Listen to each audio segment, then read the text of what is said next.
ମୁଁ ଭାବୁଛି ଆଗକୁ ଘରେ ଘରେ ସୁଭଦ୍ରା ମାନଙ୍କୁ ଦୀପ ଜାଳିବାର ଅଛି। ଆସନ୍ତା 7 ତାରିଖ ସନ୍ଧ୍ୟାବେଳେ ସଶକ୍ତ ମହିଳାମାନେ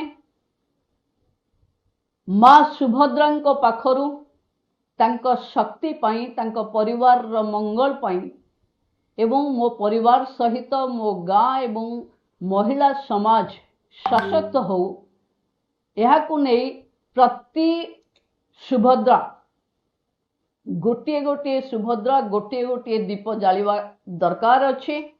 7 ତାରିଖ ସନ୍ଧ୍ୟାବେଳେ ଯଦି କାହା ଘରେ ଗୋଟିଏ ସୁଭଦ୍ରାରୁ ଅଧିକ ସୁଭଦ୍ରା ଅଛନ୍ତି, ତା ଦ୍ୱାର ମୁହଁରେ ସେତିକିଟି ଦୀପ ଜଳିବା ଦରକାର।